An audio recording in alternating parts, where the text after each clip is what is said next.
Shalom, and welcome to another episode of the School of Innovation. I'm your host, Yaniv, and my guest today is Dan Ryan. Dan believes that innovation starts with people connecting. Dan has an extensive professional network of over 10,000 people, which he has built through leadership roles in the United Nations, the University of Oxford, and advisory roles in 6 continents with charities, celebrities, and philanthropists. Dan is the community manager at Stone & Chalk in Adelaide, Australia, where he helps high-potential startups partner with leading organizations worldwide. Dan curates the communities and flagship programs to accelerate growth through access to capital, talent, expertise, customers, insights, and community support. Dan is also chair of Oceania One Young World National Young Leaders Committee. Since 2011, Dan has been involved with the annual Global Forum for over 2,000 young leaders from 195 countries. Dan has been recognized for his work in social innovation when he was selected as the UN Youth Ambassador for Australia, a World Economic Forum Global Shaper, and as finalist for Young Australian of the Year. Here's my chat with Dan. So, hey, Dan, welcome to the show. Great to be here. Thanks for having me. Great. So here's what I thought we could do. Basically 3 things, okay? Social innovation. You have a lot of experience in that space, and I'm curious to hear your thoughts about it. I want to talk about Stone & Chalk, which is where you work and what you do there, and how you build and manage, that innovation hub. And the third thing is talk about the startup/innovation scene in Australia, because I've never been and I'm super curious about it, what's unique about it, etc. How does that sound? Perfect. Well, firstly, I have to say we'd love to host you here. So anytime you can make it over to Australia, you'd be most welcome. Fantastic. I'm going to put that on my bucket list. So we have a lot to talk about. Social innovation. So when I was a student at MIT, we were building tech for good, and that was kind of like our thing. That was kind of like our mantra. And, MIT was full of dreamers who believed that they could change the world or at least make an impact through technology. And some were successful. But I'm curious, how would you define social innovation? Is that the right term? Is that the way to define it? Well, for me, social innovation was about thinking about a problem in a different way.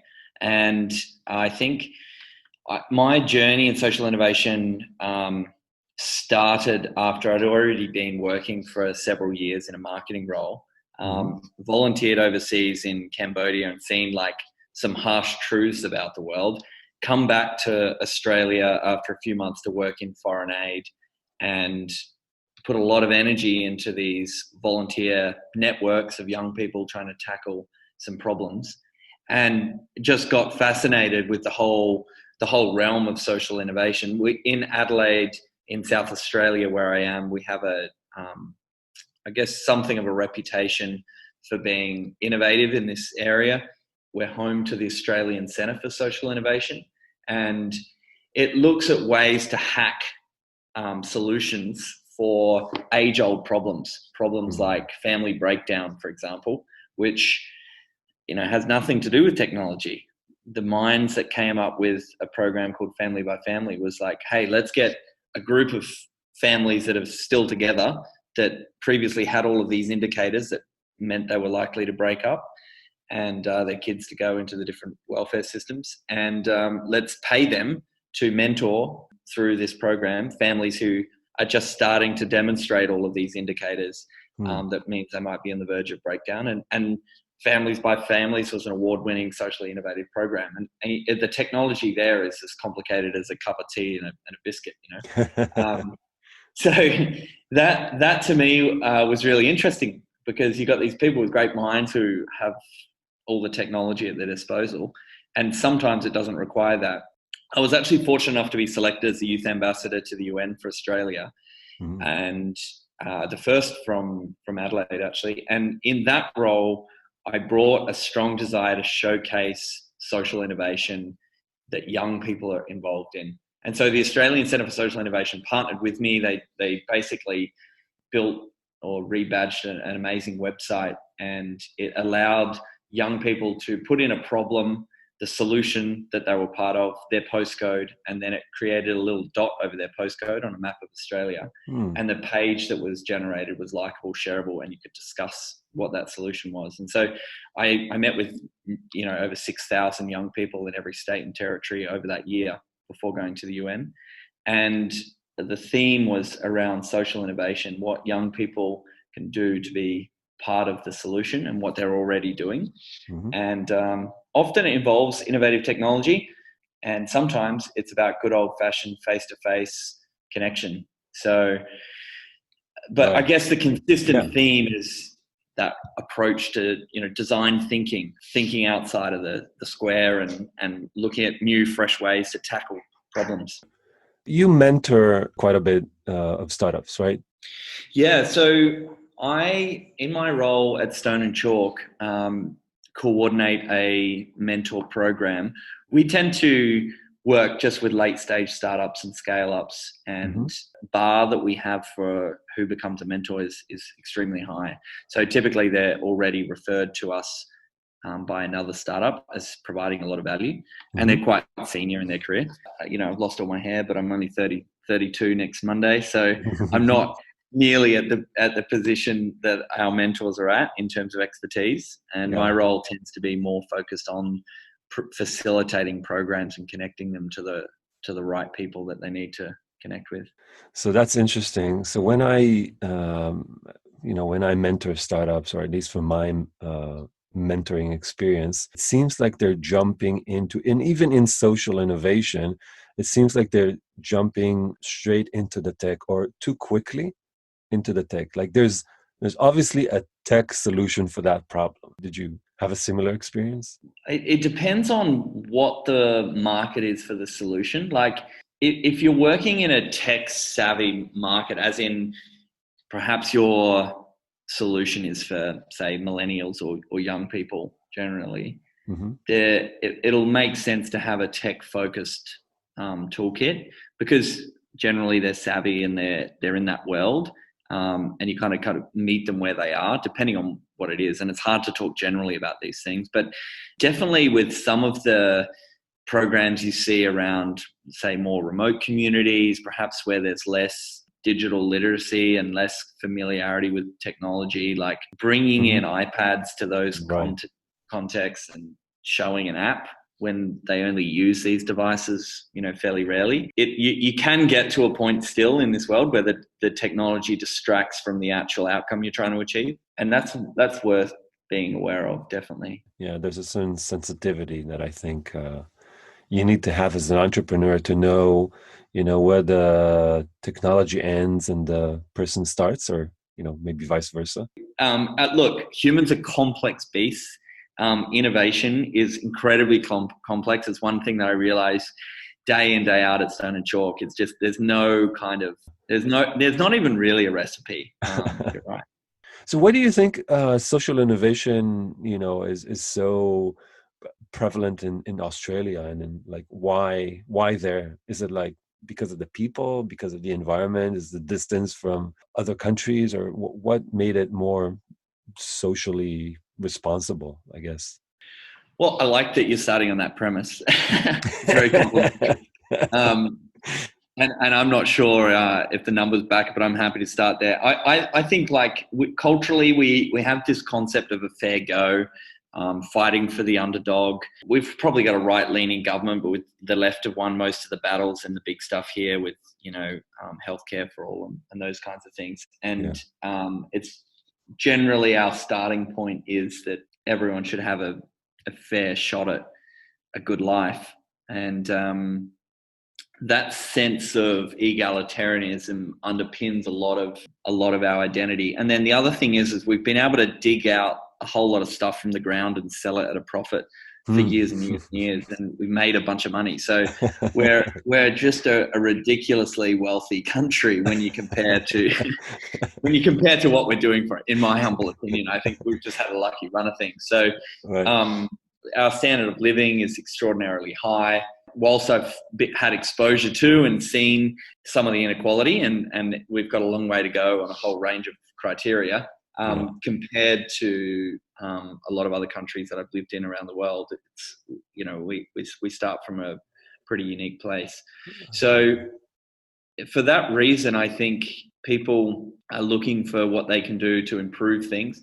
I think we have another thing called the tall poppy syndrome, which is really frustrating for entrepreneurs. But essentially it's around this idea that you don't try and promote yourself above anyone else. And Interesting. people that are seen to have aspirations beyond what the rest of the Australian tribe have and face some difficulties. They get cut down, and it's completely opposite to LA, where I lived until recently. Well, no. I like being socially responsible in some respect. It's kind of like one way to hack the tall poppy syndrome, because you're going, hey, this isn't about me making a lot of money. This is about me solving problems that we need to solve. So that perhaps can play a role as well. No, that's interesting. That's going back, I think, to culture and language and sort of the mythology of, a people or a country. But culturally, another aspect to Australia is that I think almost 50% of us have a parent born overseas. My mum was born in England. And so we're a very multicultural country. We don't have the same kind of context of established families that are wealthy and have passed it down multiple generations. It's interesting in the impact that has on culturally and also on things like social innovation and entrepreneurship. Because one of the most common traits across all successful entrepreneurs is that they have rich parents. They have this safety net, and interesting. It's not exactly the case in Australia. Like, we actually have a pretty high rate of successful entrepreneurs that are first generation or recently arrived, and increasing network of refugees and new arrivals who are starting businesses, and they're doing well. I think whilst they don't come from the money, so providing them with a safety net, they know that we have strong welfare systems, that we have great healthcare, and the basics are going to be looked after. So potentially that's what is leading the innovation from people without the same safety nets that you kind of need to have if you're in the US or a country without the same social security. Yeah, that's true. I think there's a balance between being in or feeling safe, like being in that comfort zone, versus like adversity, right? Always being challenged by something and needing to like challenge the status quo or make a change. So that's interesting that there's this unique, I think, combination in Australia. Let's talk about Stone and Chalk for a bit. You are the community manager at Stock and Chalk. And by the way, I love the pitch, right? Some things are set in stone and the rest are in chalk. Yeah, well, it's actually written across the back of the T-shirt that I'm wearing right now. That's awesome. We were founded in fintech, and at the time there was this recognition of, there's legislation and policy and those things that are kind of set where they are. And then there's a whole lot of other things related to innovation and programming and things that can be done that are written in chalk that we can kind of wipe the chalkboard clear and start again. That's and nice. We certainly have an approach of, taking something, running with it, being all those buzzwords, lean and agile and adapting. We started in Sydney in fintech and had significant success quickly, and has since moved into, I guess, what you could collectively call the industries of tomorrow. And that's everything from insurance to agriculture, science, space. And what we're doing is enabling corporate partners from all these industries to innovate with the startups and the founders that matter most to their future. So, is it a hub, an innovation hub? Is it it's like a connector between startups and corporates? Exactly. Yeah. Okay. So we're not just a co-working space, and yeah, some of those we work with are not actually based within our building. I'm talking to you right now from a 3-story building with capacity for a few hundred startups and entrepreneurs. And currently we're sitting at about 40 with 140 entrepreneurs here. And so, yeah, each day I am working directly with those founders, exploring what their issues are, what kinds of things are keeping them awake at night, and then plugging in various programs that we have. And generally that's around customers, right? Customers, a lot of them are B2B. They already have a customer if they're with us because they're a late stage or a scale up. But how they integrate into a corporate, it's a very complex beast, and that problem is very nuanced and requires multi-pronged strategies that we've got track record in doing. And so we're able to do that. And of course we assist with the capital raise. We've contributed to over 500 million being raised from helping with their pitch deck through to structuring and introductions through our investor network. And then the other important pieces, like I mentioned, the mentor program, getting talent in. We've got the biggest internship program in Australia, and building a community around that. So that's kind of the 5 buckets, if you like: capitals, customer, expertise, talent, and community. But in terms of what it looks like on a day-to-day, a big part of it is leveraging our network of 25 corporate customers or corporate partners who become customers to those startups.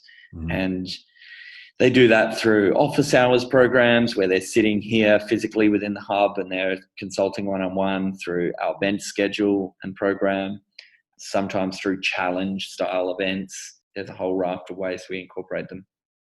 Awesome. So there's a lot to unpack in that. But first of all, I'm curious to know, is it only local corporate partners? Is it focused on Australia, or is it global, and you help these startups, grow to other markets, for example?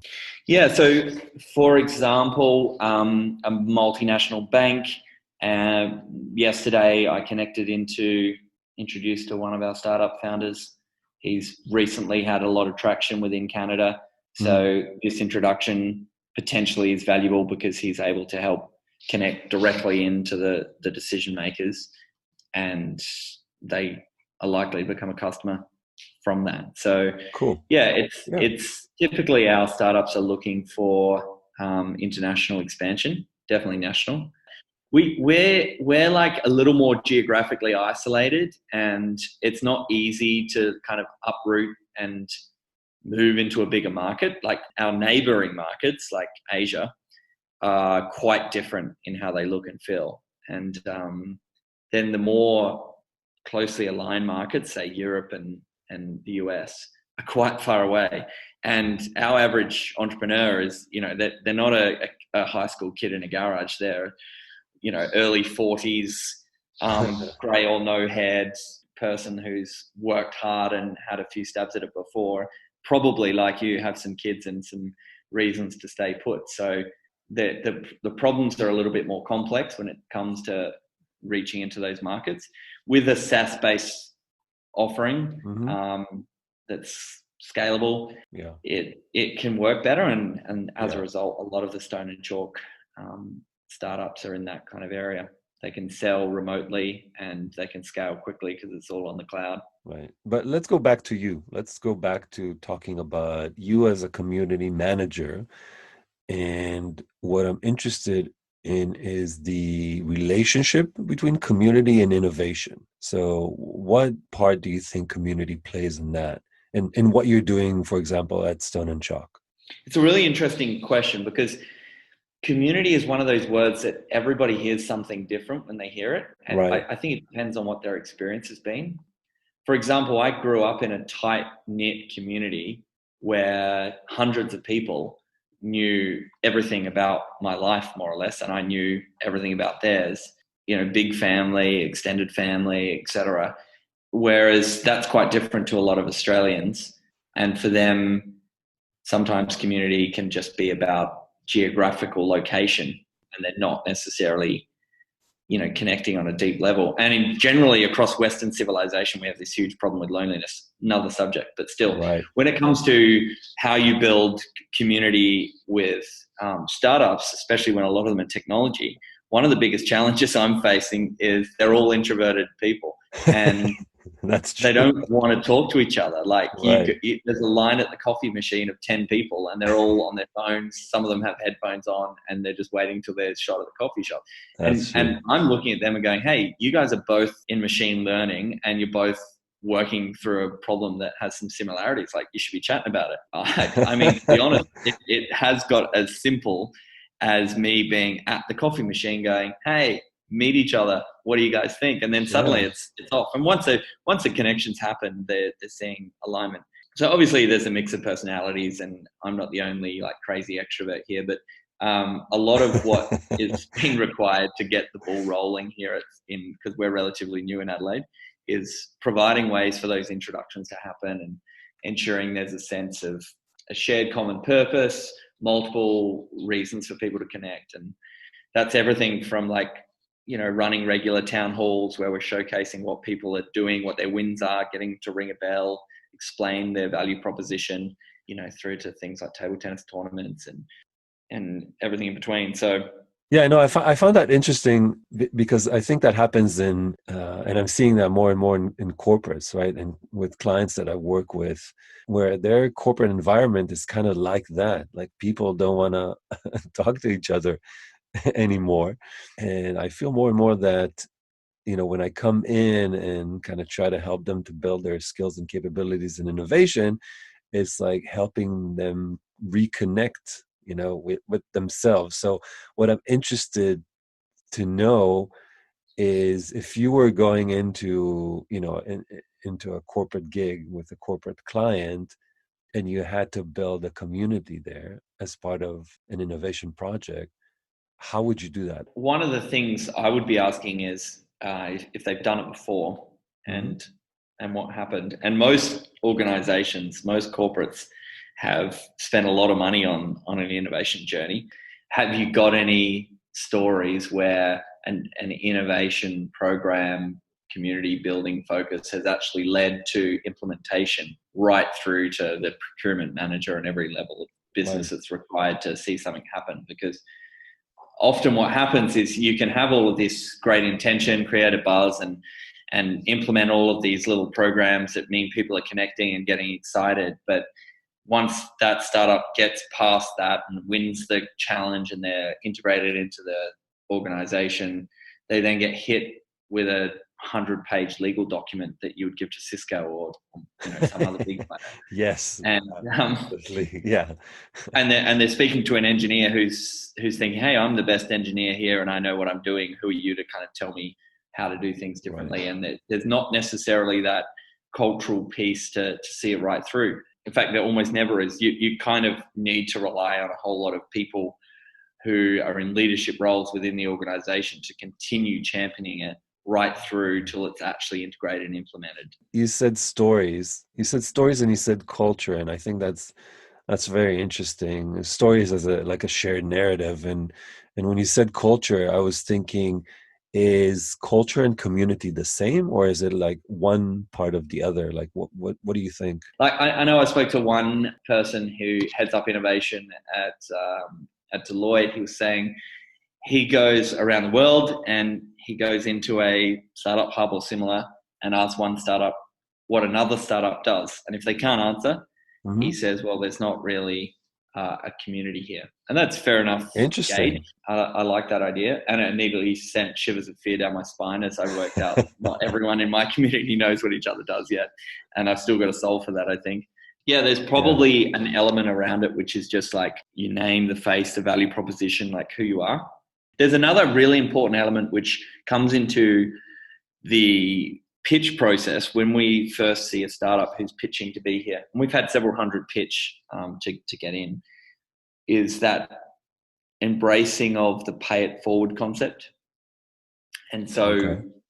I often put it to them, what does pay it forward look like to you?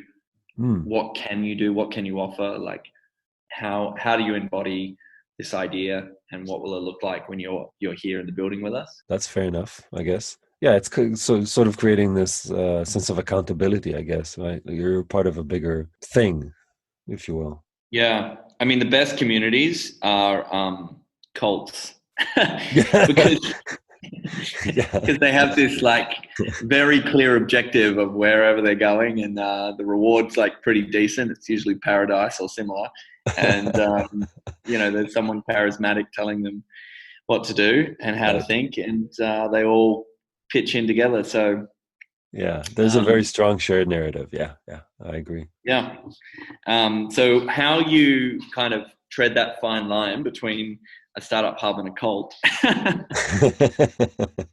Yeah. It's basically your definition of a community or a community Yeah, map. exactly. Good. That works. That works for me. So you mentioned you help startups and corporates connect, work together. I'm curious about some of the things that you found to be, extremely successful in doing that, like the different approaches, methodologies, techniques, or whatever. Like, how do you make that magic happen?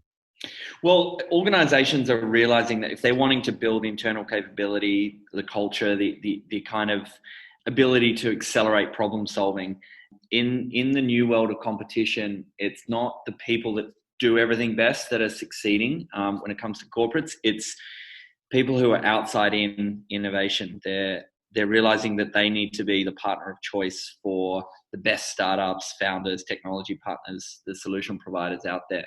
And so that realization that it's best to be a partner of choice and to have the kind of channels open and the ability to integrate innovative concepts that are already working is a really important piece in our Mhm. program of working with corporates. And You, there's you, no real silver bullet. There's lots and lots of different steps that are required. Whoever is in charge of innovation in any organization invariably moves on quickly. There's restructures that are happening all the time. There's mm, constantly new ideas around how they approach it. And so from our perspective, where we're looking for a long play and longer term partnership, right. sometimes it's not actually the innovation focused people within an organization that are the right Oh, people for us to be connected to. oh, that's Sometimes it's interesting. people deeper within the organization who are actually in procurement or in leadership roles that get what we're about Right. and that are in decision making positions to be able to implement. It's the decision makers, but it's not necessarily the people in innovation, is what you're saying. Decision makers is ideal. Obviously, if you've got a CEO on board, like, you're laughing, but even decision makers further down the pipeline or middle line managers that have a bit of flexibility and decision making ability around particular areas of the business, they can be really valuable if they're there for the long haul. Because essentially, one of the challenges that can happen in corporates is that the innovation department is kind of its own little beast and doesn't necessarily get treated like it's part of the organization in every Right. respect. You know what I mean? Yeah, yeah, absolutely. So Absolutely. that's, Absolutely. yeah, that's one of the things we find. So it's, yeah, it's complicated. I think when we're working with startups, we're telling them to create a hit list of a few different people that you want to build relationships with and not just rely on whoever's running the challenge or the innovation manager or the outside focused person, because Mm. you sometimes can find that you might get a whole lot of traction and then suddenly it can be dead in the water for a whole lot of reasons that aren't even connected to your work or your startup or anything like that. It can be an Yeah. internal politics thing. And so you need to find another avenue to ensure that you get the whole way through with a corporate becoming your customer. Yeah. I like that you said focus on relationships. I think that's like it's almost the first topic that we talked about, where is it people or technology first? I find that with a lot of corporate clients, the corporate clients just want the relationship. They want to, they want to feel young and cool and sexy and relevant, and they can do that by engaging with startups. And it's funny when you see the startup just trying to make this sell and just Yep. pushing the product, pushing the solution, pushing the technology, without realizing that they first need to develop that relationship, that the other side wants that relationship first. There are so many analogies in the entrepreneurship world to literal relationships and dating. And like, Yeah, that's It's true. hilarious. If you think about, like, if you've got a mate and you're trying to match him up with, somebody in your friend circle, and you don't just kind of put them both on an email and hit send. You do groundwork on both if you really care about That's them so both. true. Um, Yeah. and you check that there's a values alignment, and you sense check that one of them's not still in a relationship, or there's not Yeah. something else taking their attention, and the timing's right. And you do all of these things for friends, and you get that it's high touch and requires a lot of EQ and thought and maintenance to keep it going. And Yeah, that's so yeah. true. That's so true. But I mean, it makes sense, because, when I see a corporate client, I bring to the table two AI related solutions. There are very few corporate clients who can actually discern the differences between them, right? They're not experts. And so they go for that emotional sort of human connection aspect where they say, okay, which team do I prefer working with, right? Who's nicer? Who would treat me better, I guess, who would be easier to work with? That's exactly how it works, because there's this weird reality that despite all of the technology and the innovation that's happening, a lot of what's required to make success happen comes down to people, face to face, connecting as humans, and Yeah, so that's where the true. value is created. Listen, we're almost out of time, but you've done such a good job of promoting Australia that I cannot end this conversation without learning more about Australia. So tell me, give me the quick spiel about your startup ecosystem. What are you unique for? Where should I go? Like, what are the major hub cities, etc.? Sure. Well, look, firstly, you've got a guest room in Adelaide, and it's right in the CBD, and you'll be well looked after here. Thank you, And mate. to all your listeners, there you go. That's a generous offer. I think we like to say that they're different, but they're all pretty much the same. They're culturally very, very similar. There's a lot of similarities in terms of startup ecosystem.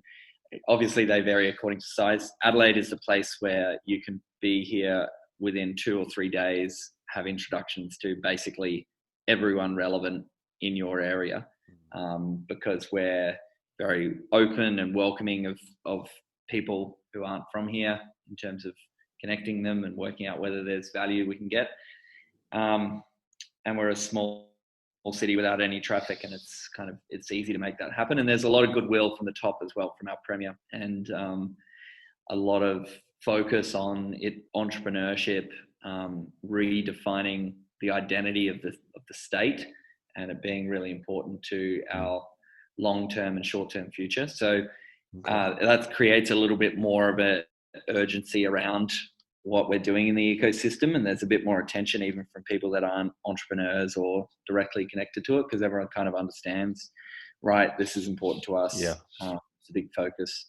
And for context, we lost a major car factory recently, and a few other things. So we really need to nail this, and we're doing a good job so far. Right. Sydney is where we started in terms of stone and chalk in fintech, and that's definitely the spot to be in the fintech space. Melbourne, we've got a range of future industries in our hub, and Melbourne is probably better for a cultural experience and great to visit for incredible sporting experiences.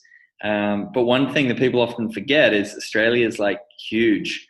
So it takes a lot of time to travel between the cities. You can spend a day just kind of flying and losing time in the time difference between Perth and Sydney. If you overlay it over the US, it's pretty similar area. Right. So people go, oh, I'm going to go to Australia and I'm going to visit, Darwin, Sydney, and Perth in a week. And they wouldn't go and visit LA, Texas and New York in a week. But how much time do you think? How much time would you recommend that someone spend for a first visit? Like if they wanted to kind of map the landscape. Mapping the landscape, do a lot of the work before you get here. So don't just show up, because you're best off making the most of LinkedIn. Connect with people like me. So I'm Dan Ryan on LinkedIn, and connect and say, hey, this is what who I want to be introduced to. What can you do to help? And line up a bunch of meetings before you get here.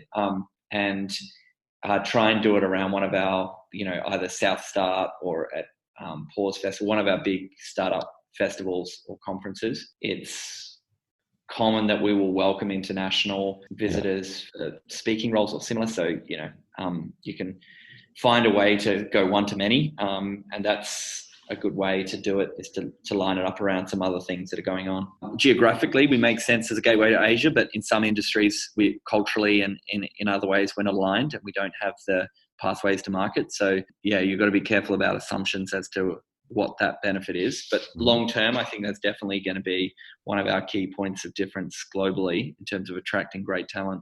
Cool. And you should probably expect to fall in love with the place. We've got some very compelling offers here in terms of lifestyle and incredible food and wine and great people. So you already sold me on Australia, so I'm definitely coming. Get the couch ready, please, and I'll let you know when my plan lands.